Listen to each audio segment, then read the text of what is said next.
berterima kasih buat penyertaan-Mu, kebaikan-Mu.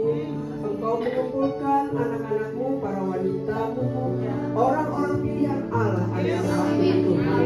Kami bersyukur karena Engkau menjadikan kami ajaib, Engkau menjadikan kami mulia, dan kami tahu kami bukan hanya sebagai seorang wanita yang lemah, tapi Tuhan memberikan kekuatan yang berlimpah. Pakai Tuhan setiap hidup kami. Tuhan, kami berdoa biar lewat sore hari ini kami lihat kebaikan dan kemurahan Tuhan dan Kau bawa kami Tuhan, supaya kami waktu Tuhan datang menyebut setiap kami, Engkau mendapati kami sebagai orang-orang yang menjaga kami, sehingga kami punya hak penuh memasuki kerajaan surga. Kami tidak ada yang menghambat, kami punya hak penuh ketika Tuhan memanggil kami masuk dalam kerajaan surga. Terima kasih Tuhan, terima kasih. Berbicaralah kepada setiap kami bersyukur, kami berdoa, biar nama-Mu dimuliakan, pakai hamba-Mu, biar kebenaran-Mu nyata, dan kami menyangka kebenaran-Mu supaya hidup kami berubah oleh Tuhan. Terima kasih Bapa, dalam nama Yesus kami berdoa. Setiap kita yang sebenarnya berdoa sama-sama katakan amin. Shalom, silakan duduk Bapak Ibu Saudara. Ya. Shalom, selamat sore, senang sekali ada tempat ini. Pertama saya minta maaf ya karena harus datang terlambat. Karena saya pikir saya ikut, kan hari Minggu saya habis dari sini. Jadi kan saya ngitung, oh hari Minggu kemarin saya berangkat jam segini. Jadi saya berangkat jam yang sama, saudara. Ternyata ini habis libur panjangnya. Jadi pintu tol itu macet berkilo-kilometer ke belakang. Haleluya. Dan ya bersyukurlah Tuhan memberikan kita waktu untuk beribadah bersama-sama. Ya. Nah, setiap kebaktian wanita itu pasti ramai. Amin. Ya. Amin. Kenapa? Karena wanita itu semangat semua wanita. Pokoknya suasananya rame, nggak orang 5, nggak orang 10, nggak orang 50, suasananya rame gitu ya. Nah, boleh saya tahu berapa orang dari Serang? Berapa orang dari Cilegon? Oke. Ya. Ya, hari ini saya ingin share tentang satu topik ya yang berjudul discipleship. Ya. Hari ini kita bicara tentang discipleship. Ini lain nanti topiknya dengan core value daripada gereja kita. Memang salah satu core value daripada gereja kita, WTC itu punya 7 nilai yang hari-hari ini sedang Gembala ajarkan ya, yang merupakan kepanjangan yang kalau kita singkat value-nya itu, nilai-nilai itu disingkat dengan kata guidelines ya. Ada 7 nilai yang dibagi di situ. Pertama adalah generosity, kemudian unity, integrity, discipleship, yang keempat kemudian excellent ya. Kemudian keenam ada living in God's purpose dan servanthood. Ada 7 nilai di bagian situ. Nah, hari ini kita membahas salah satu nilainya namanya discipleship. Tapi ini saya bicara dalam konteks untuk kaum perempuan. Ya. Nah, ibu-ibu dikasih oleh Tuhan, kita perlu memahami bahwa Tuhan itu ketika Dia terangkat ke surga, ya. Ketika Yesus, kita buka ya Alkitab kita yang pertama. Kisah Para Rasul pasal 1. Ya. Kisah Para Rasul pasal yang pertama, kita lihat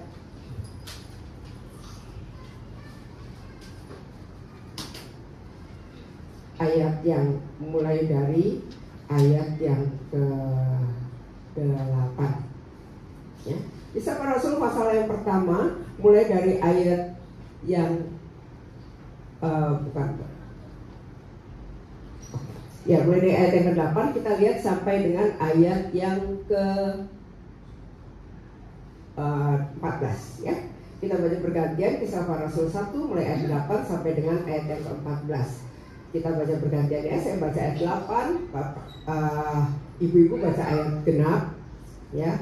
Nanti begitu bergantian ayat 14 kita baca sama-sama ya. Karena ini kebaktian wanita, maaf kalau bapak-bapaknya nggak kesebut ya Pak ya. Maaf ya.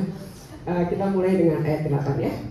Tetapi kamu akan menerima kuasa kalau Roh Kudus turun ke atas kamu, dan kamu akan menjadi saksiku di Yerusalem dan di seluruh Yudea dan Samaria dan sampai ke ujung bumi.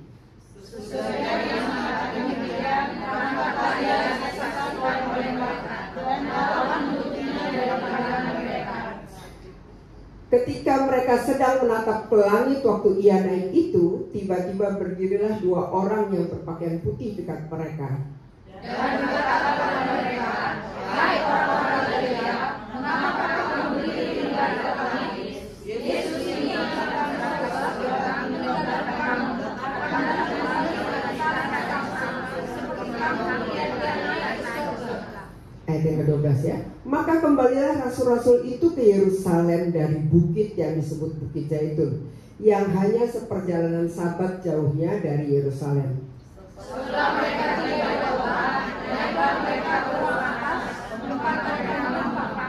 Mereka itu adalah Yesus yang Yakobus dan Yohanes, Yakobus dan Thomas, Bartolomeus dan Matius, Yakobus dan Yohanes dan Simon orang Zelos, dan Yudas yang Yakobus. Oke, ayat yang 14 sama-sama.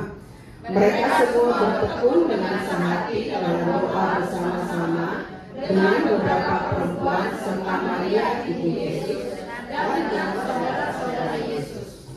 Ya. Sampai sekian bacaan Alkitab kita. Ya. Perhatikan dikatakan ketika Tuhan Yesus naik ke surga, lalu ada dua orang utusan Allah berkata, seperti kamu melihat dia naik ke surga, ya, maka kamu akan melihat dia juga datang dari surga. Nah, kita tahu dalam kisah itu dikatakan yang melihat Tuhan Yesus naik ke surga itu adalah murid. Yang melihat Tuhan Yesus naik ke surga itu adalah murid-muridnya. Jadi yang akan melihat Tuhan Yesus turun dari surga juga siapa? Murid-muridnya. Jadi kalau kita ingin memastikan bahwa ketika Tuhan menyebut kita, kita nggak ketinggalan, ya, kita mesti memastikan bahwa kita punya karakter murid. Ini kata benar. Kita punya karakter murid. Memang kalau murid secara jasmani, murid Tuhan Yesus pasti sudah nggak ada. Tetapi pastikan bahwa kita punya karakter murid. Nah, itulah sebabnya, ya, itulah sebabnya kenapa pemuridan menjadi salah satu nilai dalam gereja kita. Sebab yang Tuhan inginkan, Tuhan nggak ingin jemaat yang ramai, tapi Tuhan ingin menjadikan setiap kita itu harus jadi murid. Seberapa umur kita, murid itu bukan murid sekolah, ya, tapi ini berbicara tentang murid kehidupan, ya. Muridnya Tuhan Yesus yang mengikuti teladan Tuhan Yesus. Kisah para Rasul 1 ayat 12 sampai 14, perikop yang tadi kita baca berkata dengan jelas, dikatakan bahwa setelah Yesus naik ke surga, murid-muridnya itu menunggu di loteng atas, ya. Di loteng atas, tapi apa yang mereka lakukan? Mereka bukan cuma menunggu, dikatakan mereka bertekun dengan sehati dalam doa bersama-sama. Jadi perhatikan, inilah yang dikerjakan oleh murid-muridnya, ya. Ini salah satu habit yang dilakukan oleh murid-muridnya. Mereka itu bertekun, ada tempat di mana mereka berkumpul bersama-sama dengan sehati dalam doa bersama-sama. Nah, jadi itu perlu juga yang kita, kalau kita ingin punya karakter murid, ya, Tuhan mau kita punya habit seperti ini. Suka kumpul bareng-bareng, tapi bukan yang bikin rame, gitu ya. Kumpul bareng-bareng, tapi bertekun, lalu belajar sehati dan doa bersama-sama. Ya, kita tahu, ya, kita berikan tepuk tangan buat Tuhan Yesus. Ya. Kita tahu bahwa Tuhan Yesus itu adalah Allah yang mendengar doa. Jadi kalau ibu-ibu punya pergumulan, ibu-ibu perlu mengerti bahwa kau nggak berdoa sendiri, kau punya teman doa. Makanya ibu-ibu perlu sering-sering kumpul bareng-bareng, berdoa bersama, kan sesuatu yang baik, ya. Mungkin kita punya mesbah keluarga, kita suka berdoa bersama suami, bersama anak-anak. Tapi kalau kita berdoa bersama-sama perempuan, itu satu doa yang akan menggetarkan hati Tuhan. Ya. Kenapa? Karena waktu kita berdoa bersama-sama tuh, itu akan membangun kesehatian kita. Perempuan yang tidak suka untuk berdoa bersama-sama, itu perlu dipertanyakan. Ya. Karena karakter murid adalah bertekun dengan sehati dalam doa bersama-sama. Nah, kemudian kalau kita lanjutkan di dalam Kisah Para Rasul pasal yang kedua ayat 1 sampai 4, kita lihat Alkitabnya. Kisah Para Rasul pasal yang kedua, kita lihat ya. Kisah Para Rasul pasal yang kedua, di dalam di situ judulnya apa? Judul daripada Kisah Rasul pasal 2, Pentakosta. Ya. Pentakosta. Ketika tiba hari Pentakosta, dari zaman Perjanjian Lama itu sudah ada hari Pentakosta, hari ke-50. Semua orang percaya berkumpul di satu tempat. Tiba-tiba turunlah dari langit suatu bunyi seperti tiupan angin keras yang memenuhi seluruh rumah di mana mereka duduk. Dan tampaklah kepada mereka lidah-lidah seperti nyala api yang bertebaran dan hingga pada mereka masing-masing. Maka penuhlah mereka dengan Roh Kudus. Lalu mereka mulai berkata-kata dalam bahasa-bahasa lain seperti yang diberikan oleh Roh itu kepada mereka untuk mengatakan. Ya. Jadi ayat ini mengatakan dengan jelas bahwa ketika mereka berkumpul bersama-sama, itu Tuhan memenuhi mereka dengan Roh Kudus. Penuhlah mereka dengan Roh Kudus, kemudian mereka mulai berkata-kata dengan bahasa yang lain. Ya. Kalau kita kenal di sini dengan bahasa lain, sekarang di dalam ibadah kita kenal yang namanya bahasa roh. Bahasa roh sebagai glosolalia, ya. Jadi penuhlah mereka dengan Roh Kudus dan kemudian mereka mulai berkata-kata dengan bahasa lain. Nah, kita akan lihat ya, apa sih akibat orang yang dipenuhi Roh Kudus? Pertama, bagaimana mereka bisa dipenuhi Roh Kudus adalah ketika mereka bertekun dengan sehati dalam doa bersama-sama.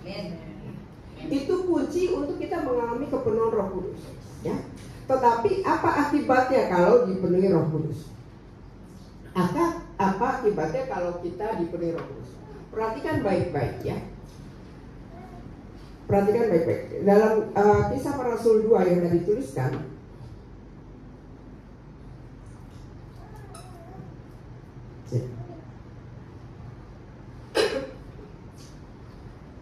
nah, lalu mereka mulai berkata-kata dalam bahasa-bahasa lain. Ayat yang keempat, perhatikan ya. Maka penuhlah mereka dengan Roh Kudus, lalu mereka mulai berkata-kata dalam bahasa-bahasa lain seperti yang diberikan oleh Roh itu kepada mereka untuk mengatakannya. Nah, ini pesan saya buat kawan-kawan ya.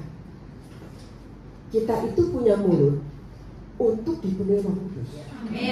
Jadi kalau pertemuan kita jangan isi gosip. Ya. Karena Alkitab berkata jelas, mereka itu berkata-kata dalam bahasa lain seperti yang diberikan oleh Roh itu kepada mereka. Masa iya Roh Kudus gosip sih? Gitu kan? Gitu. Masa iya Roh Kudus gosip? Menurut ibu-ibu, Roh Kudus gosip nggak? Ya. Jadi ini perlu kita. Kalau kita bilang kita penuh Roh Kudus, perhatikan apa yang dikatakan oleh Roh Kudus dalam hidup kita, itu yang perlu kita katakan. Makanya di dalam Efesus pasal 4 ayat 29, berkata-katalah seorang kepada yang lain dengan lemah lembut, saling mengasihi. Kenapa? Karena itu perkataan yang dibilang Roh Kudus. Jadi kalau perkumpulan perempuan isinya gosip, perlu ada yang ingetin. Ingat, ini pertemuan yang dipimpin Roh Kudus. Jadi jangan bisa gosip, pertengkaran, ngaduin orang. Kayaknya kalau ngomongin kejelekan orang lain itu banyak loh. Ada aja gitu. Coba perhatiin, kalau kita ngomongin kejelekan orang lain kayak 100 juga ketemu. Tapi kalau nyari kebaikannya orang lain 10 aja itu tunggu bermenit-menit untuk dapat 10. Tapi kalau ngomongin kejelekan orang lain itu 100 cepet banget. Nah, makanya kita perlu apa yang seperti yang dikatakan oleh Roh Kudus itu kepada mereka. Sekarang kita lihat ya, apa akibatnya kalau orang itu dipenuhi Roh Kudus? Ya. Apa akibatnya kalau orang itu dipenuhi Roh Kudus? Yang pertama, mereka memiliki keberanian. Ya. Mereka memiliki keberanian. Dari mana kita tahu? Contoh yang paling sederhana ya. Petrus itu yang seorang penakut yang bahkan ya kalau dia mungkin ada, kita akan bilang cenderung mudi ya. Waktu ada Tuhan Yesus, nggak mungkin saya tidak akan menyangkal Tuhan, gitu ya. Tapi kemudian ketika dia ditanya hanya oleh seorang asisten rumah tangga loh, dikatakan hamba perempuan yang ada di rumah imam besar, kan kamu kan juga temannya dia gitu. Cuma ditanya, kamu kan juga temannya dia. emang apa salahnya gitu. Lalu dia bilang, enggak, aku nggak kenal kok gitu loh. Ketika dia makin besar, enggak, aku nggak tahu apa yang kamu ngomong. Ya. Lalu ketika dia ayam berkokok, baru dia bisa menangis. Ya. Jadi bagaimana kita tahu mereka memiliki keberanian? Jadi Petrus yang belum menyangkal Yesus karena takut berubah jadi berani. Ya. Bahkan dia bisa berkhotbah hingga 3.000 orang bertobat. Nah, ibu-ibu ini dikasih oleh Tuhan. Kalau kita dipenuhi Roh Kudus, ini salah-salah ciri ya. Semua orang bisa punya masa lalu. Saya tanya, ketika Petrus khotbah, kira-kira ya, ada nggak? Kira-kira ada orang-orang yang kumpul di rumah imam besar, yang pernah nuding Petrus, yang pernah ketemu di Taman Getsemani, itu kan yang bilang nggak kenal Tuhan Yesus gitu. Ada nggak orang yang bisa nunjuk-nunjuk seperti itu? Ada, karena Yerusalem itu bukan kota yang besar banget di zaman itu. Ada yang bisa nunjuk-nunjuk. Tapi Petrus berkata, ya dia berani berkhotbah dan menyaksikan Tuhan Yesus. Nah, saya mau bilang sama ibu, kalau hidup kita berubah, dipenuhi oleh Roh Kudus, ya, maka kita menjadi berani bukan karena masa lalu kita. Kita menjadi berani bukan karena kita lulusan STH. Kita menjadi berani bukan karena posisi kita istri gembala, bukan karena kita pengurus WOE, tapi kita menjadi berani karena ada Injil Tuhan. Ada kabar baik. Jadi berani karena benar gitu. Bukan berani karena berpuasa. Termasuk berani menyampaikan pendapat ketika suami kita butuh, bukan kita belajar berani, gitu ya. Tapi berani yang sopan, ya, berani yang sopan. Ada seorang hamba Tuhan, Charles Spurgeon, dia berkata, the Holy Spirit can cast out the evil spirit of the fear of man. He can make the coward brave. Ya. Roh Kudus itulah dia akan mengusir semua roh ketakutan dalam hidup seorang. Saya tanya, perempuan banyak takutnya? Banyak. Takut apa? Tikus. Takut tikus. Jujur, takut tikus ya. Takut apa lagi? Gelap. Takut gelap. Takut kecoa. Takut banget takut kecoa mah. Ya, tapi bisa ada nggak perempuan yang kecoa kan? Mami saya itu bisa takut sama cicak. Cicak loh yang nggak bakal nyamperin kita, cicak ini gitu ya, tapi mami saya bisa takut. Dia punya nggak tahu punya hobi apa, tapi kalau namanya cicak dia pasti lah. Nah, takut apa? Perempuan tuh takut miskin. Betul nggak? Takut jelek lagi. Ya? Takut jelek. Takut jelek ya. Takut jelek, takut nggak punya duit, takut tua. Nah. Betul nggak? Ya, takut tua, takut jelek. Makanya hati-hati. Coba perempuan tanpa sengaja dia dengar kata jelek gitu dari sebelahnya. Misalnya tiba-tiba lagi ada sebelahnya lagi ngomong berdua, dia lagi diri di sini ya, tiba-tiba dia dengar yang agak keras kata jelek gitu ya. Dia pasti langsung nengok. Dia akan lihat orang ini ngomongin gua nggak ya? Kenapa? Karena perempuan tuh takut dibilang jelek. Nah, kalau kita perhatikan orang yang punya rasa takut itu citra dirinya belum pulih. Karena 2 Timotius berkata dengan jelas, Allah itu tidak memberikan kepada kita roh ketakutan. Nah, kalau kita punya rasa takut, belajarlah untuk kita membereskan diri kita. Karena kita nggak bisa melewati apa yang sudah kita lalui kan. Ketika kita masa kecil mungkin kita pernah mengalami trauma, kita pernah mengalami terluka, kita pernah lihat ibu kita mungkin dipukul oleh bapak kita. Dan itu menimbulkan kita takut. Tetapi kita kan nggak cerita, kita punya rasa takut tersendiri. Mungkin kita pernah menyaksikan kekerasan dalam rumah tangga ketika kita anak. Itu terekam, sehingga ketika kita menikah jangan sampai begitu. Tapi tadi dasarnya itu menimbulkan rasa takut. Nah, selesaikan. Karena itu sebenarnya adalah satu pengalaman yang Tuhan buat supaya kita justru bisa mengalami pemulihan. Jadi jangan biarkan rasa takut ya untuk menguasai kita. Tapi bukan berarti rasa takut semua orang dilawan, itu bukan berani yang benar ya. Itu bukan berani yang benar. Charles Spurgeon berkata, Holy Spirit could give you the courage, keberanian yang kudus, keberanian yang benar ya. Nah, itu akibat yang pertama. Orang itu dari punya takut, dia menjadi berani, termasuk berani menghadapi masa depannya, termasuk berani mengkonfrontir apa yang terjadi di masa lalunya.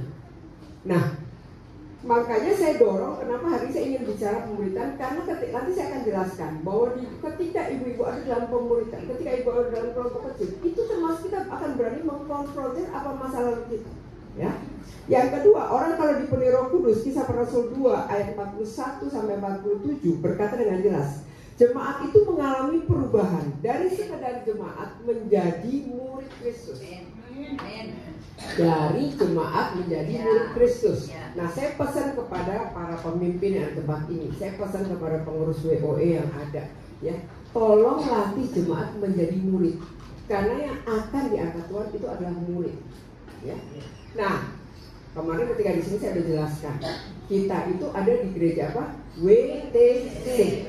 Jadi semua kita perlu mengalami perubahan hidup. Perubahan hidup itu dalam bahasa Inggrisnya adalah transformation. Ya. Jadi makanya kita gereja kita namanya World Transformation Church. Semua orang yang masuk ke WTC perlu mengalami perubahan hidup. Perubahan hidup ke arah yang lebih baik. Ya. Kalau kita nggak mau berubah, ya hilang T-nya menjadi tidak. Ibu-ibu ke gereja mana? WTC. Kok lu nggak berubah sih? Dari lu tukang marah. Sampai sekarang gua kenal lu tetap tukang marah. Kok nggak berubah sih? Jangan-jangan kamu ke gereja WTC. Ya. Jadi kita perlu mengalami perubahan hidup. Ya. Dari sekedar jemaat menjadi murid Kristus. Berubah hidup enak apa enggak? Enggak enak. Tidak ada orang dengan otomatis mau berubah hidupnya. Betul nggak? Nggak ada orang yang otomatis berubah hidupnya. Rasanya kita akan selalu merasa ada di tempat yang nyaman. Kita nyaman punya uang banyak. Oh, dengan uang banyak pun bisa merintah orang. Mesti nurut. Kenapa? Karena kita merasa punya sesuatu. Ada sesuatu yang kita miliki. Tapi Tuhan mau, ya. Kalau kita dipenuhi Roh Kudus, kita harus mengalami perubahan hidup. Ingat bahwa apa yang kita miliki itu adalah milik Tuhan. Kita ini cuma hamba. Pekerjaanmu, keluargamu, anak-anakmu itu milik Tuhan. Ya. Jadi kita perlu belajar menjadi murid. Ya. Murid itu apa? Murid Kristus itu dikatakan kita itu the follower of Jesus. Jadi kita tinggal ikuti aja apa yang dilakukan Tuhan Yesus dan jangan ikuti apa yang tidak dilakukan oleh Tuhan Yesus. Sederhana, mengikuti apa yang dilakukan Tuhan Yesus dan tidak melakukan apa yang tidak dilakukan Tuhan Yesus. Nah, sekarang kita lihat ya, karena berubah itu bukan sesuatu yang nyaman, bukan sesuatu yang enak. Bagaimana sih supaya jemaat bisa mengalami perubahan dari sekedar jemaat menjadi murid? Ya. Bagaimana kita bisa menjadi murid? Nah, yang pertama, kita bisa menjadi murid kalau langkah pertama nih. Ini masih poin kedua, dipenuhi Roh Kudus, melatih jemaat, membangun jemaat dari jemaat menjadi murid. Nah, bagaimana kita bisa mendorong jemaat mengalami perubahan hidup menjadi murid Kristus? Yang pertama adalah kita dorong jemaat supaya mereka memberi diri dibaptis. Lambang dari karena mati dari dosa dan hidup baru bersama Kristus. Kalau boleh saya tanya, berapa banyak ibu-ibu tempat ini yang belum dibaptis? Tidak ada? Semua sudah dibaptis? Ya. Kalau semua sudah dibaptis, berarti ibu-ibu sudah mengalami ini, memberi diri dibaptis. Nah, kalau kita sudah dibaptis, baptis itu kan kita ditenggelamkan, lambang bahwa kita mati dari dosa. Ya. Mati dari dosa maksudnya gini. Jadi kalau dibaptis tenggelam aja. Jangan jalan. Kayak orang berenang tuh kepalanya di atas terus gitu. Ada kan orang yang tipikal berenangnya kepalanya di atas terus, lumayan kan habis berenang kepalanya pegel gitu. Karena kepalanya mesti ada di air, dia nggak mau ada takutan tertentu sehingga kepalanya di atas terus gitu. Nah, kalau kita beri diri baptislah dengan sepenuhnya. Mati dari dosa, matilah benar-benar. Jangan matinya pakai nawar gitu. Dosa ini mau mati Tuhan, tapi kalau dosa ini nggak mau, ya. Kalau dosa nggak berbohong mau Tuhan, tapi kalau dosa meninggalkan kenikmatan hidup tuh kayak berat. Nah, jangan gitu. Mati dari dosa, mati semua. Bisa dilatih.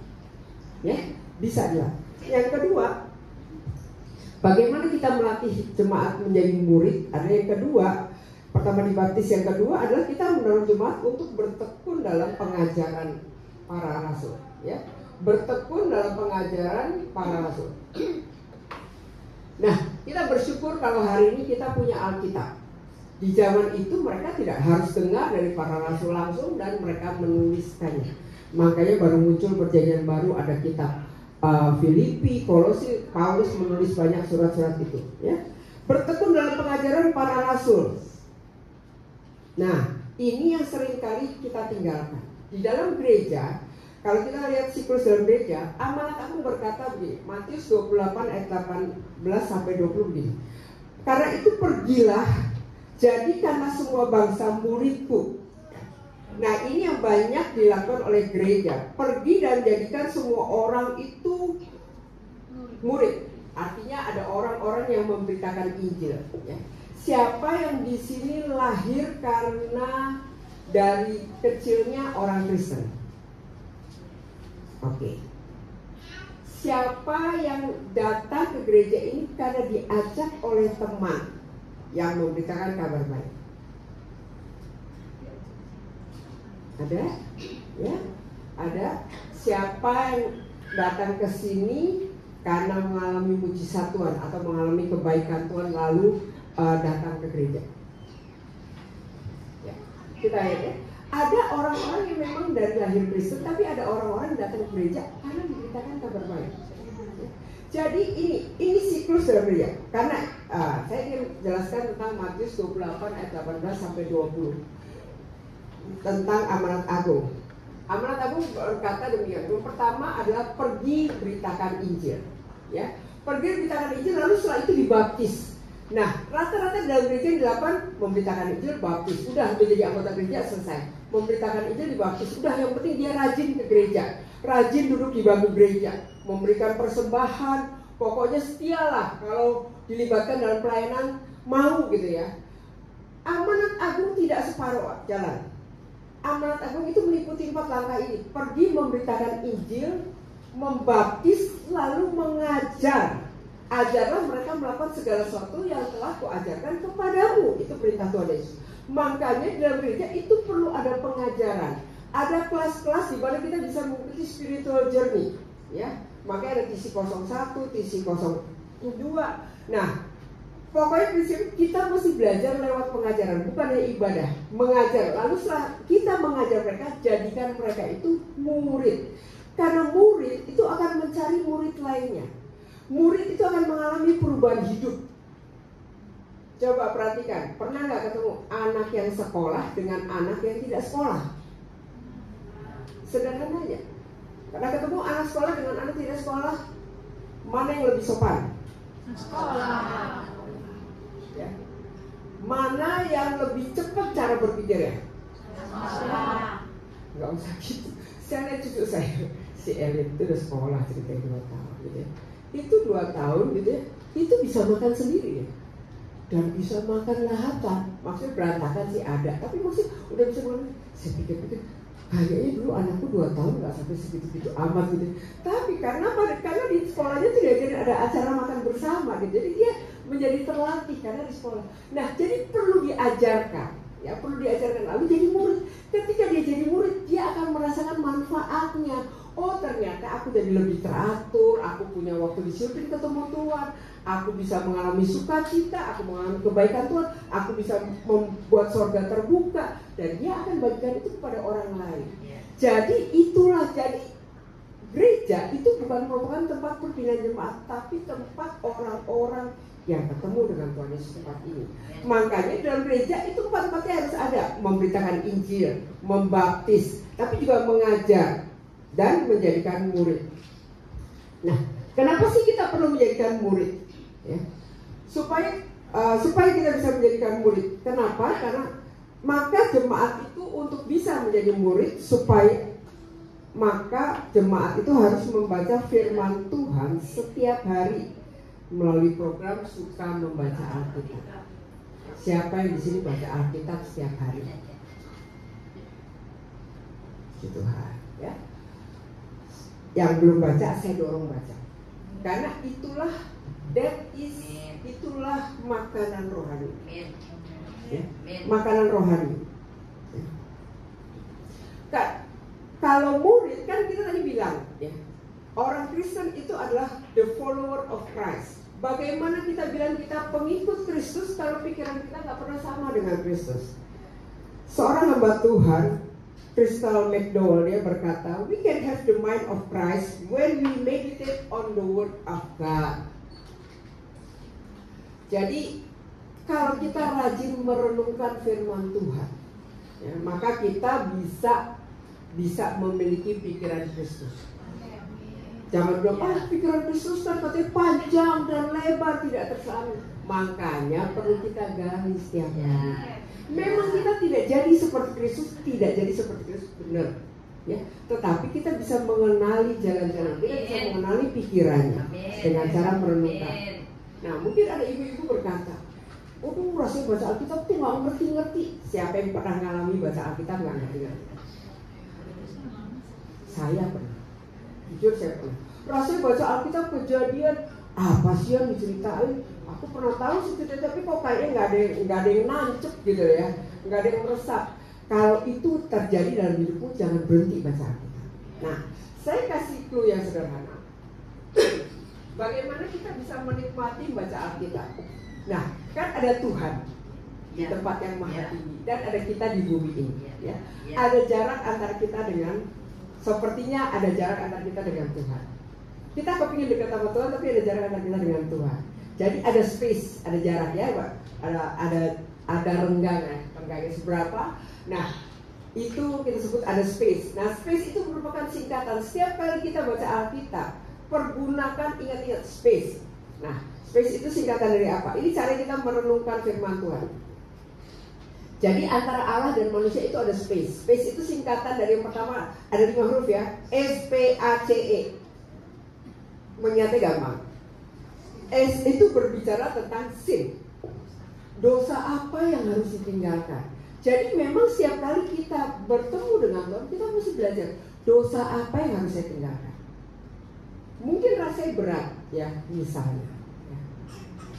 Udah tahu nih, udah dibilangin berapa orang lah, Bu, diet, berat badan ibu kebanyakan ya. Oh, saya tidak melarang ibu-ibu gemuk ya, jangan bilang saya melarang ibu gemuk ya. Tetapi maksud saya kita harus sehat. Betul kan? Ibu-ibu kan senang kalau sehat.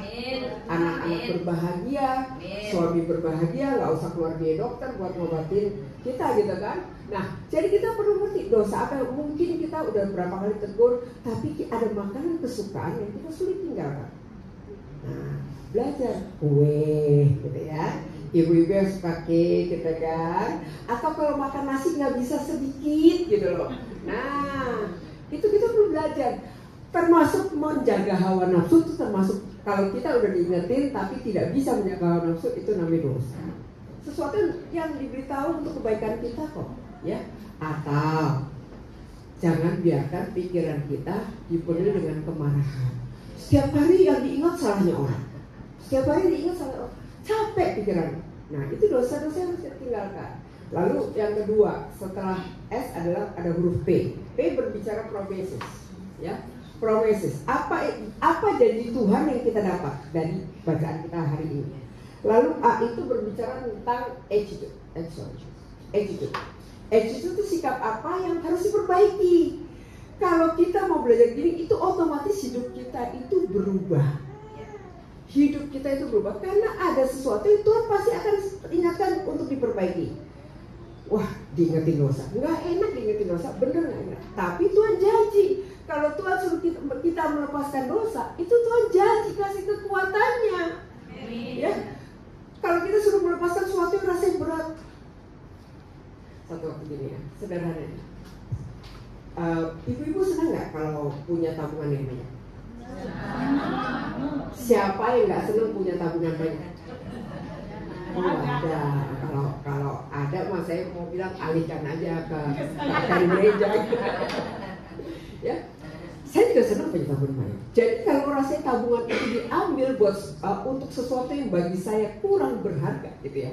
Bagi saya kurang berharga, itu rasanya kayak agak ya nggak terima gitu ya, nggak terima gitu ya. satu waktu, nah ada kebetulan saya ada satu waktu saya ngalami di dalam keluarga kan kadang-kadang ada aja ya. Karena kita keluarga besar, saya 6 bersaudara, suami saya 6 bersaudara. Kemudian satu waktu di keluarga tuh ada satu persoalan, tapi rasanya agak gregetan karena orang ini rasanya terlalu sering bikin persoalan. Orang itu, saya kalau lagi kesel saya udah nggak mau ngomong daripada bikin persoalan.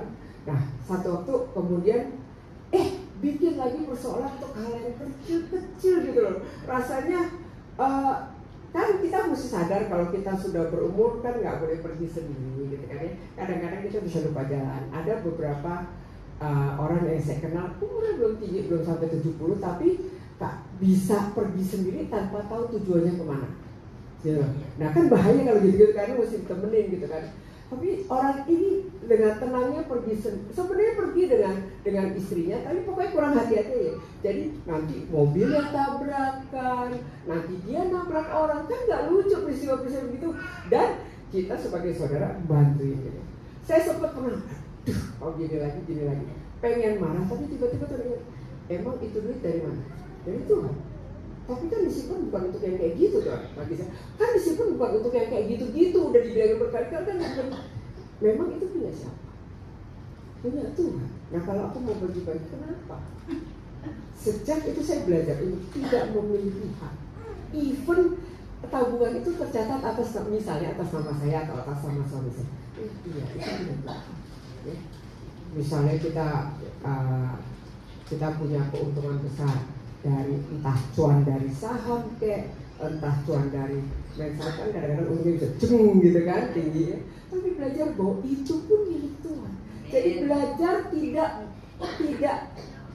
memiliki hak atas yang kita miliki. Dan sejak hari itu ya. Jadi kalau misalnya saudara ini bikin ulah lagi minta uang gitu ya. Bukan dia sebenarnya nggak minta uang, tapi karena sebagai saudara kan kita perlu sama-sama bantu. Nah itu begitu kalau saya mau pelit, ingat itu uang siapa? Cukup buat saya. Oh ya, uangnya Tuhan. Udah, terserahlah Tuhan. Yang penting saya disediakan makan sama Tuhan cukup. Kan orang juga nggak bawa kok. Coba waktu nanti kita masuk peti mati, emang ada uang yang dibawa? Nggak ada.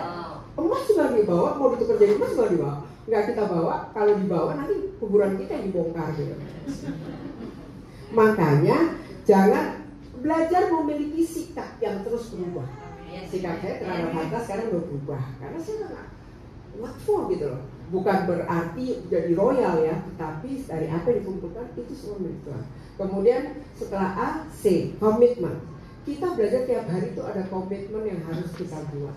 Ya, ada komitmen yang harus kita buat. Nah, misalnya komitmen apa? Saya mau hidup dalam damai sejahtera Tuhan. Jadi segala sesuatu yang tidak buat saya hidup damai, saya masih pikirin gitu. Ya, ada orang yang kesel pengennya marah ini. Tapi saya kehilangan damai buat apa? Saya berkomitmen tahun ini saya mau hidup dalam damai sejahtera. Nah, saya sudah merasakan buahnya dan tahun depan pastinya akan terus bergulir lagi. Jadi tujuannya damai. Bisa marah sama kita, tapi kita tetap memilih. Nah, itu keputusan. Bukan damai saya tergantung asal dia nggak nyakitin saya aja. Saya bilang, enggak, damai itu keputusanmu. Ya. Kemudian setelah komitmen maka yang terakhir huruf E berbicara tentang example. Contoh atau figur dalam bacaan apa yang bisa kita teladani. Ya. Figur apa yang bisa kita teladani? Wah, nanti jangan bilang begini ya. Jangan bilang begini. Oh, hari ini saya baca cerita Rahab, gitu ya. Rahab itu kan pelacur. Saya bisa nggak ya teladani Rahab? Teladani Rahab dari sisi hatinya yang mau menolong orang Israel. Jangan teladani Rahab dari sisi pelakornya.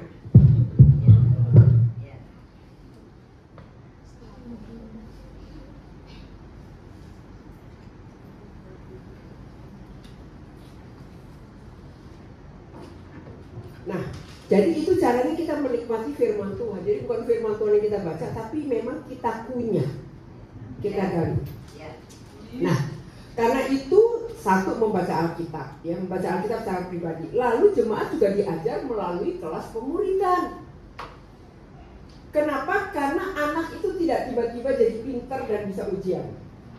Harus ada kelasnya dia menjadi murid untuk dia bisa melewati setiap ujian. Ujian SD, SMP, SMA, tidak ada orang tiba-tiba ujian. Betul nggak? Orang sepintar apapun pasti pernah dikasih kisi-kisinya. Yang IQ-nya tinggi juga pasti ada masa belajar. Ada kan yang anak-anak yang loncat kelasnya gitu ya, tapi pasti ada masa belajarnya walaupun suka. Jadi semua kita itu mesti rela belajar, diajar melalui kelas komunitas. Dan di WTC ini ada berapa kelas komunitas yang bisa kita ikuti. Pertama kita bicara tentang transformation class, ya. Kelas TC, makanya ada TC 01 personal transformation, TC 02 bicara financial, TC 03 bicara tentang mission, lalu tentang orang tua rohani, lalu ada doa pujian penyembahan, ada tentang keluarga. Jadi itu semua TC yang ada, TC 01 sama TC 07. Lalu yang kedua, ini ada kemudian untuk perempuan nih, untuk wanita. Kita punya kelas pemuritan permata. Ibu-ibu pernah baca ayat ini, wanita yang cakap siapakah yang akan mendapatkannya? Dia lebih berharga daripada permata. Ya, semua ibu-ibu tahu ini. Pertanyaannya, berapa banyak yang mau lebih berharga daripada permata? Ya. Mungkin ibu-ibu, termasuk saya, kita mungkin nggak punya permata, tapi yang penting nilai kita lebih berharga daripada permata. Betul nggak? Ya. Nggak perlu kita tutupin tubuh kita dengan permata untuk kita menjadi lebih berharga. Makanya ikuti pemuritan permata. Pemuritan permata itu satu kelas yang sederhana, tapi bahasanya cewek banget. Topik-topiknya tuh cewek banget. Kita akan diajar mengenal kepribadian kita. Kalau kita kenal diri kita ya. Saya tanya, ibu-ibu itu hanya bisa berubah terhadap sesuatu yang ibu-ibu pahami atau tidak? Saya tanya, kalau ibu-ibu diajarin jangan berhutang, gitu ya, jangan berhutang. Kenapa ibu-ibu berani melakukan jangan berhutang kalau ibu-ibu paham bahwa berhutang itu tidak baik? Ya, berhutang itu ternyata menjebak saya. Tapi kalau ibu-ibu belum pernah punya pengalaman, enak kok hutang, saya bisa bayar tiap bulan, lakukan. Enggak, ibu-ibu dibilang jangan berhutang akan sulit. Kenapa? Karena belum bisa kita terima. It's okay for me, gitu. Toh bisa kita bayar. Tapi coba bandingkan antara orang yang berhutang dengan orang yang tidak berhutang. Lebih berbahagia orang yang tidak berhutang kan? Karena nggak perlu mikir, oh debt collector mau datang asli pergi upload rumah aja. Kan nggak perlu kejar-kejaran kayak gitu. Betul nggak? Jadi lewat, nah makanya di kelas pemuritan permata itu kita kan diajari mengenal diri kita, ya. Diajari mengenal diri kita, kemudian kita belajar mengenal talenta kita belajar mengenal emosi kita, ya. Karena kalau di emosi kita cuma tahu, oh emosi itu seneng, sukacita gitu ya, atau sedih kalau nangis, marah, ya, sama takut. Emosi negatif cuma tahu sedih, marah, sama takut. Padahal emosi negatif itu banyak, ya. Bukannya, oh kalau orang lihat nggak, ada seorang ibu yang dikit-dikit marah, tanpa dia ngerti kadang-kadang marahnya untuk sebab kecil atau sebab besar. Jadi cuma ngerti emosinya marah, padahal emosi itu kaya. Kalau kita bisa kenali emosi kita, mungkin kita sebenarnya tidak suka terhadap peristiwa itu. Kita ekspresinya marah, itu bukan emosi kita, sebenarnya adalah kita kecewa. Tapi pelakunya kita tahu cuma marah. Nah kan sayang, padahal kalau kita gali emosi itu kayak emosi senang gitu kan ya. Senang itu kan bisa ketawa, tapi tanpa ketawa pun orang bisa senang. Di emosi senang itu bisa ada bahagia, ada bersyukur. Itu sebenarnya ada galian lebih kecil itu dan kita bisa menikmatinya. Jadi kita bukan kita jadi makin mengenal diri kita. Kemudian kita belajar kenal talenta, kita belajar bagaimana jadi ibu bijak, jadi penolong yang tunduk, dan bagaimana mengalami kemenangan-kemenangan secara gaya wanita. Itu pemuritan permata. Tapi kalau kemudian yang sekarang habis permata, kita punya pemuritan excellence. Excellence sebenarnya kata sifat excellence. Nah, excellence ini berbicara tentang setelah kita melewati permata, karena ini lebih memperlengkapi. Kita bisa merencanakan, kita bisa apa yang mau kita lakukan, bagaimana kita meningkatkan skill kita, tapi bagaimana kita meningkatkan karunia rohani dalam hidup kita. Jadi itu berbicara. Yang ketiga, ada satu pemuritan yang bukan program dari WTC murni, tapi saya adakan ini. Bicara tentang program Restoring Your Heart. Ya, Restoring Your Heart dulu sebenarnya jujur aja saya buat ketika habis permata itu kan sempat vakum. Tapi ibu-ibu tuh kan kalau nggak dikumpulin biasanya cenderung agak sedikit menggosip dan menggunakan waktu kurang. Nah, saya kan perlu membuat komunitas. Nah, ada satu buku yang saya lihat sangat memberkati. Saya dulu tuh ikut gini. Saya perlu hati. Karena kata-kata itu bagus, Restoring Your Heart. Lalu saya ikuti. Ternyata itu berbicara tentang bagaimana kita mengenali diri kita, bagaimana kita memproses emosi kita, bagaimana kita mengenali luka-luka pada kita, lalu bagaimana menyelesaikannya. Gitu. Ketika kita tidak mampu, bagaimana ya tidak mampu ya, that is okay. Dan tidak ada yang menghakimi kita ketika kita tidak mampu. Tapi akan ada semangat, akan ada spirit untuk terus bangun. Nah, Restoring Your Heart ini sudah banyak diikuti, ya sudah banyak diikuti dan ibu-ibu juga bisa ikut. Coba sekarang kita lagi kehabisan fasilitator. Tapi rugi kalau nggak ikut tuh rugi. Tanya yang udah ikut. Ya, tanya yang kalau nggak ikut tuh rugi. Karena memang saya ada berapa buku kerjanya memang sepertinya panjang, tapi tinggal ikuti per buku. Ada bicara tentang understanding emotion, processing pain, lalu ada saya dulu berpikir ya ketika saya pertama kali belajar ini udah jadi istri gembala loh. Saya belajar buku itu ya, belajar understanding emotion, processing, oh begini, itu banyak saya tahu. Saya pikir udah selesai. Tapi ada buku ketiga yang bagi saya itu pertama kali sangat memberkati saya, Conquering Shame, mengalahkan rasa malu. Coba ibu-ibu ya, banyak kali dalam sikap kita ada rasa malu yang tersembunyi sehingga kita munculkan sikap-sikap yang berbeda. Gitu. Munculkan sikap-sikap yang berbeda. Bukan rasa malu wajahnya jelek atau gimana, tapi seperti ada satu kesalahan yang kita nggak bisa ceritakan kepada siapapun. Dan itu ada dalam rekaman kita. Ya, mungkin kita pernah dibully waktu remaja. Coba waktu kita dibully waktu remaja, misalnya tanpa di sekolah diraba sama laki-laki, tapi kan coba saya tanya, waktu kecil berani nggak cerita sama orang tua? Nggak semua anak berani. Itu jadi rekaman yang tersimpan loh kita. Dan itu tidak kita buka. Sedangkan itu udah fakta. Nah, bagaimana kita? Nah, itu tanpa disadari menimbulkan sikap-sikap yang pokoknya kalau udah bicara karena itu kita ngelak. Bicara kita kesulitan ngelak. Ngelaknya cuma sedikit, tapi kita tahu bahwa kita ngelak. Nah, itu buku bagi saya yang bagus banget. Lalu setelah itu bagaimana problem emosi itu berkembang. Karena sebenarnya emosi itu sebenarnya satu peristiwa aja, tapi kalau kita tidak proses itu menjadikan itu berkembang. Makanya kenapa semua emosi negatif yang kita alami, baik ketika kita kecil, ketika kita remaja, itu perlu diproses ketika kita sadar dan aware. Itu namanya murid mau belajar berubah. Itu beberapa tentang ini, ya. Makanya saya dorong. Nah, kalau saran saya di tempat ini mulailah dengan yang paling sederhana, pemuritan permata.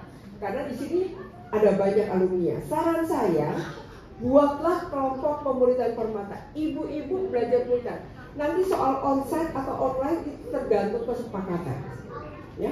Tapi saran saya mulai dengan pemuritan permata. Kita berlatih punya komitmen. Kita melatih diri kita untuk melakukan perubahan dari diri kita. Nah, kenapa harus ada pemuritan permata? Rick Warren berkata ini, untuk kita mengalami seorang tokoh gereja ya, Rick Warren berkata, kalau kita ingin mengalami pertumbuhan yang kontinu, yang terus-menerus dan berkesinambungan, kita perlu ada dalam komunitas. Betul nggak? Orang yang tinggal sendiri nggak akan merasa perlu bertumbuh. Tapi kalau kita dalam komunitas, kita itu bisa mengalami pertumbuhan yang berkesinambungan. Betul? Tetapi komunitasnya seperti apa? Kita kan nggak mungkin terbuka kepada semua orang. Betul nggak? Kita bisa buka hal-hal yang umum pada semua orang. Saya cerita kesaksian dan lain-lain. Tapi untuk kita buka masalah pribadi, kita nggak bisa terbuka kepada semua orang. Kita bisa terbuka kepada orang-orang di mana kita merasa aman. Ya, that is about 5 under 6 people. Mungkin kita pernah rasain ketika kita punya sahabat, makanya kita perlu ada dalam kelompok kecil di mana kita bisa terbuka. Tapi tempat itu bukan biang bosan. Kenapa? Karena apa yang di situ akan selesai di situ. nggak dibawa keluar. Nah, ini bukan berarti ini tempat kumpulan rahasia, bukan. Tapi tempat menjadi tempat kita bisa mencurahkan isi hati kita dengan apa adanya. Ya, dan itu sangat menolong. Tanpa disadari ketika kita bercerita, rasa kecewa kita ceritakan itu makin kikis. Ya, rasa terluka yang pernah kita alami itu makin hilang. Rasa malu yang pernah terjadi, mungkin keluarga besar kita pernah jadi pembicara orang sekota ketika kita dulu tinggal di kota kecil kita, itu otomatis hilang karena memang itu kenyataan sudah jadi fakta, gitu loh. Dan nggak perlu di sini, mereka juga nggak peduli kok. Cuma kadang-kadang kita punya rasa malu yang kita tutupi, ya. Makanya saya dorong supaya baik di Cilegon bagi Serap untuk kita mulai dengan komunitas permata. Nggak usah mulai dengan yang mau aja, karena ini butuh komitmen. Ya. Kemudian bagaimana kita melatih jemaat menjadi murid Kristus? Mereka dimuridkan dalam Kersel. Makanya dorong untuk tiap orang dalam Kersel. Kalau Kersel itu lebih cenderung ke arah keluarga, ya, keluarga. Tapi ibu-ibu yang perempuan ketika kadang-kadang kalau kita cerita, sometimes kepada pasangan kita pun dia nggak ngerti rasa perempuannya, betul nggak? Ada rasa perempuan yang nggak pas banget deh. Kita cerita udah panjang lebar kiri kanan depan belakang, jawabannya cuma sepotong, ya, tidak. Betul nggak? Itu bahasa perempuan gitu loh. Udah cerita panjang lebar kiri kanan depan belakang, dia cuma ya, nanti gitu. Enak aja kayaknya belum tumpah gitu. Nah, makanya kita perlu ada dalam komunitas wanita. Nah, kenapa jemaat perlu ada dalam Kersel? Kisah Para Rasul 2 ayat 46 berkata dengan jelas, murid-murid itu beribadah di bait Allah, tapi juga beribadah di rumah masing-masing. Ya, jadi beribadah dalam gereja juga dalam Kersel. Ibadah dan Kersel itu seperti dua sayap burung. Ya. Perlu ada ibadah, perlu ada Kersel. Kalau dengan satu sayap itu nggak bisa. Kenapa? Tidak cukup kuat. Bisa, tetapi cepat lelah. Kalau ibu-ibu hanya mengharapkan lewat ibadah, itu akan cepat lelah. Makanya satu lagi ibu perlu ada dalam Kersel atau dalam kelompok-kelompok kecil. Ya. Mungkin ada ibu-ibu berkata, Bu, kalau Kersel semuanya pergi, siapa yang jaga anak saya yang kecil di rumah? Gitu kan? Jadi kalau Kersel kita cenderung nggak ikut. Nah, ikutilah jam yang lain. Ikuti kayak pemuritan permata atau Kersel yang di jam yang berbeda, ya, Kersel yang lain. Nah, sekarang kita lihat kenapa sih kita perlu ada dalam kelompok pemuritan? Kenapa kita perlu ada dalam kelompok pemuritan? Ya, sebab kelompok, kalau kita lihat ya, Tuhan Yesus pun memakai kelompok kecil. Tuhan Yesus yang diajarin banyak-banyak itu 12 murid-muridnya. Tuhan Yesus khotbah di atas bukit, betul 5.000 orang, gitu kan ya.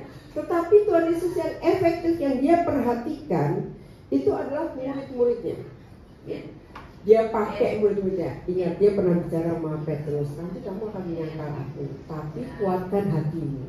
Jadi ada perkataan-perkataan pribadi yang memang Tuhan Yesus pimpin sama murid-muridnya. Dia ngajarin murid-muridnya, kalau kamu ingin jadi yang terbesar, kamu harus jadi pelayan gitu loh. Tapi itu dia tidak ajarkan kepada orang banyak, karena itu pelajaran khusus murid memang.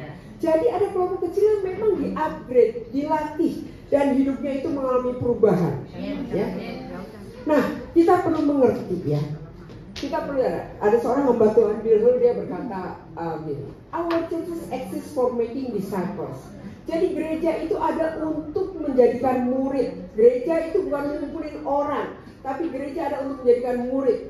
Dan murid itu adalah pemberian Tuhan buat dunia ini. Sebab hanya murid yang bisa bertahan. Ya. Jadi kemudian Dallas Willard dia berkata, the greatest challenge to the greatest challenge the church faces today is to be authentic disciples of Jesus. Dari mana ibu-ibu dikenali sebagai orang Yesus? Karena engkau adalah murid sejati Tuhan Yesus. Bukan murid yang mut-mutan, gitu ya. Tapi murid sejati Tuhan Yesus yang benar-benar mengikuti Tuhan Yesus. Nah, Kenapa sih kita perlu ada di kelompok pemuritan? Karena di kelompok pemuritan itu kita bisa bertanya, tempat untuk bertanya kalau ada firman yang tidak mengerti. Makanya di dalam Kersel itu membahas firman yang disampaikan pada hari Minggunya. Nah, di dalam kelompok pemuritan juga kita bisa bertanya apa yang tidak kita paham. Ya, mungkin kita bertanya, bagaimana mungkin seorang Rut itu bisa sampai ditulis namanya di Alkitab, padahal dia dari bangsa Moab, dia bukan keturunan Israel, tapi dia ditulis di dalam Alkitab sebagai orang yang melahirkan keturunan namanya salah satu keturunan yang melahirkan Tuhan Yesus. Gitu. Ya, jadi kita perlu paham kenapa bisa orang-orang dari bangsa lainnya bisa. Nah, kita bisa bertanya. Gitu. Nah, jadi mau tanya apa aja? Mungkin kita akan bertanya nih, kalau sama-sama perempuan kan enak gitu. Bu, saya kesel kalau di rumah. Kalau misalnya saya baru ngomong sedikit, suami ngomong, istri mesti tunduk. Apa-apa, istri mesti tunduk. Kira-kira lama-lama gini nggak? Ya, apa-apa istri mesti tunduk. Boleh lah, saya ngerti, memang itu firman. Tapi kan kadang-kadang kita nggak puas gitu lah. Sebagai orang, Bu, maksudnya tunduk apa sih? Nah, kita boleh diskusi sama-sama sehingga kita bisa menerapkan dengan baik gitu lah ya. Jadi walaupun kita dapat jawabannya bukan berarti suami lalu dilawan, tapi kita bisa sampaikan dengan baik-baik. Pak, katanya tunduk itu begini. Jadi kalau mau kita berdiskusi lah. Nah, kenapa kadang-kadang itu terjadi? Karena kita tidak punya waktu untuk ngobrol berdua. Kalau ngobrol selalu rame-rame di meja makan, ngobrol rame-rame masuk kamar langsung tidur.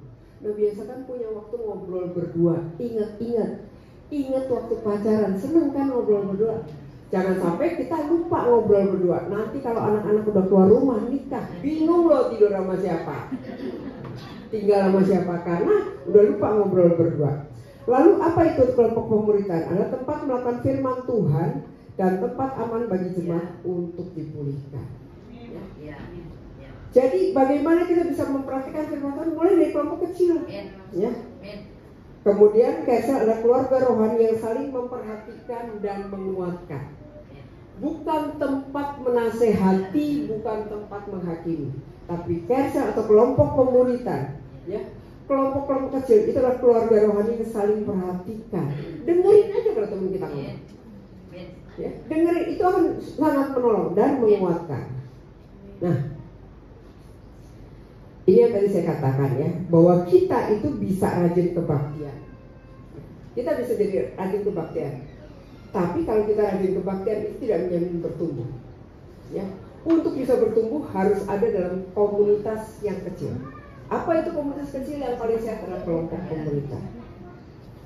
Bahkan seorang hamba Tuhan dia bilang gini, Christianity without discipleship is always Christianity without Christ. Kalau kita menjadi orang Kristen tapi tidak pernah mau dimuridkan, sama aja kita jadi orang Kristen tanpa Kristus. Karena gaya hidup Kristus adalah pemuritan. Jadi saya dorong ibu-ibu tempat ini terlibatlah dalam pemuritan. Ya. Ikutlah dalam kelompok-kelompok pemuritan. Ya. Saya dorong supaya jangan tunggu sempurna baru ikut kelompok pemuritan. Nanti kalau sudah di pintu surga udah nggak bisa, Tuhan aku balik dulu ya, aku ikut pemuritan dulu. Nah, nggak ada kesempatan. Ya. Makanya pergunakan selama kita masih punya waktu. Ya. Pernah ada seorang wanita,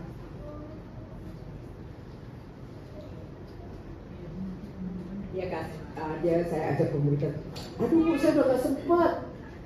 Saya kerja, saya ngajar, saya ngurus anak gitu ya. Tapi karena saya ini perlu ya.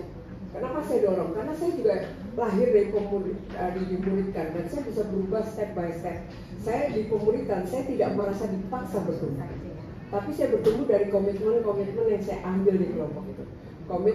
Komitmen pribadi yang otomatis saya jadi melangkah step by step tanpa saya merasa dipaksa. Wanita yang sibuk ini, saya belum sempat Bu. Terus saya ajarin dia, coba kamu kalau masak, tadi kan kita masak kayak ibu-ibu kalau rajin masak pun paling sehari masak 2 kali kan, nggak sampai 3 kali gitu kan ya. Masak sehari 2 kali, habis waktu berapa jam? Kamu tidur katakanlah tidur Ada di sini ibu-ibu tidur 10 jam sehari? Kalau tidur 10 jam tandanya tukang molor. Ya, misalnya kita tidur 6 sampai 7 jam lah sehari ya. Itu berapa persen? 7 jam dari 24 jam. Kira-kira sekitar 30% kali ya, sekitar 30%. Benar ya, 30%. Tidur 30%, lalu bekerja itu 8 jam. 8 jam berarti 33% dari 24 jam. 33, lalu kemudian, nah sekarang yang sisanya kira-kira 33, masih ada 37% lagi. Masih ada 37% lagi dipakai buat apa? Mandi, makan, ada batasnya kan? Nggak sampai 37% kan? Mandi, makan, ngobrol. Nah, pergunakan waktu kan, lagi pula kan kerja tidak setiap hari, ada masa istirahat. Nah, pergunakanlah waktu itu untuk mengisi hidup kita secara pribadi. Makanya ikutlah dalam pembentukan. Saya dorong ibu-ibu kalau kau ingin mulai pertumbuhan, ya, jangan sibuk hanya dengan masalah. Sebab kalau kita sibuk dengan masalah, Tuhan nggak bisa turun tangan. Karena tangan kita selalu ada di masalah itu. Tapi kalau kita sibuk memperlengkapi diri, kita menaiki tangga pertumbuhan kita, Tuhan yang akan.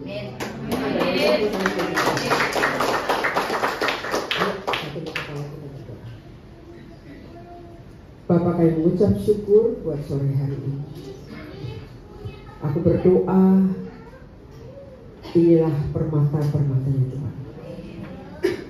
Aku berdoa biar hari ini kau taruh ketabahan dalam hidup mereka, untuk mereka bertumbuh, untuk mereka bertambah, untuk mereka menjadi orang-orang yang jauh lebih berharga daripada permata. Dan Tuhan perhitungkan setiap kami. Aku berdoa berapa banyak ada tempat ini.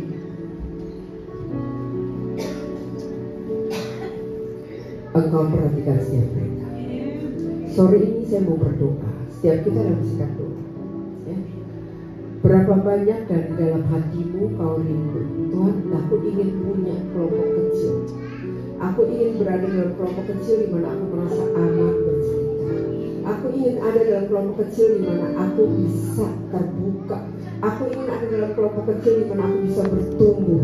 Aku ingin melangkah menjadi seperti Yesus, bukan dengan kekuatanku sendiri, tapi ada teman-teman yang menolong aku, ada teman-teman yang memberikan semangat, ada orang-orang yang mau saling perhatikan. Berapa banyak ibu-ibu di tempat ini berkata, aku mau ada dalam kelompok kecil, aku mau terlibat. Kau boleh angkat tanganmu, saya mau berdoa supaya Tuhan menaruh dalam hatimu kelompok orang-orang yang aman.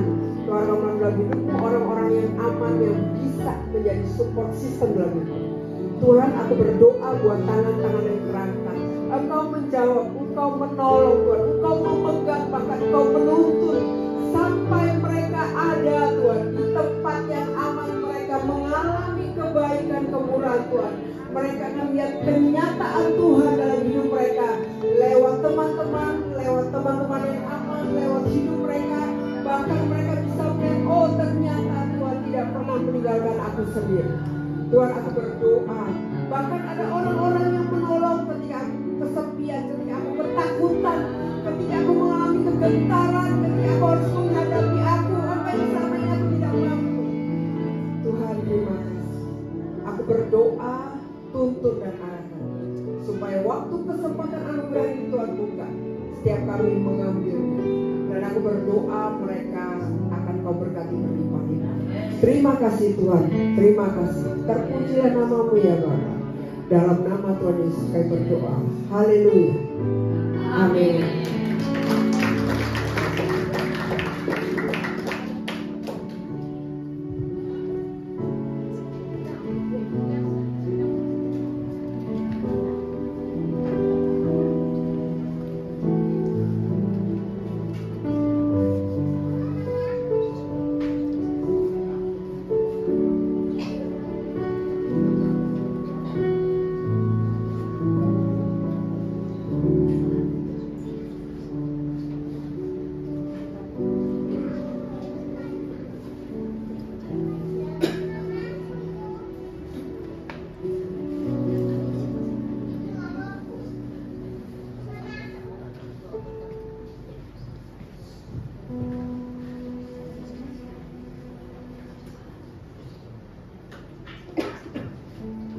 Haleluya. Terima kasih Ibu Flora untuk kebenaran firman Tuhan.